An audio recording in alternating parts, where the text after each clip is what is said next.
পৃথক সড়ক দুর্ঘটনায় 4 জেলায় 9 জনের মৃত্যু হয়েছে, আহত হয়েছেন 16 জন। তাদের বিভিন্ন হাসপাতালে চিকিৎসা দেওয়া হচ্ছে। প্রতিনিধিদের তথ্য ও ছবিতে দেখুন ডেস্ক রিপোর্ট।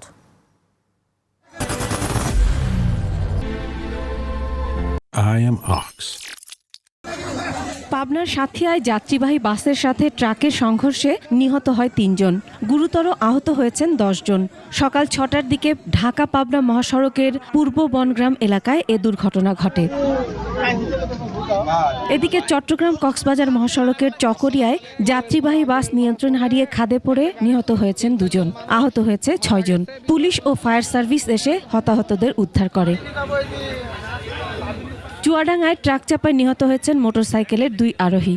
রাতে দুর্ঘটনা ঘটে। পুলিশ জানায়, হাসপাতাল থেকে ফেরার পথে মোটরসাইকেলের 2 আরোহীকে চাপা দেয় একটি ট্রাক। এতে 5ম শ্রেণীর শিক্ষার্থী রিয়াদ হাসান সহ 2 জন নিহত হয়। নারায়ণগঞ্জের সিদ্ধিরগঞ্জে সড়ক দুর্ঘটনায় 2 জন নিহত হয়েছে। রাতে সিদ্ধিরগঞ্জের শিমরাইল এলাকায় ঢাকা চট্টগ্রাম মহাসড়ক পারাপারের সময় কাভার্ড ভ্যান ও তেলবাহী লরির মাঝে চাপা পড়ে আরাফাত নামে এক কিশোর আহত হয়। হাসপাতালে নেয়ার পর চিকিৎসক তাকে মৃত ঘোষণা করেন। এদিকে দুপুরে মৌচাক স্ট্যান্ড থেকে অজ্ঞাত পরিচয়ে এক যুবকের মরদেহ উদ্ধার করে পুলিশ। নিহতের শরীরে আঘাতের চিহ্ন রয়েছে। পুলিশ জানায়, সড়ক দুর্ঘটনায় তার মৃত্যু হয়। Masum আলিসা, desk report, 21 television.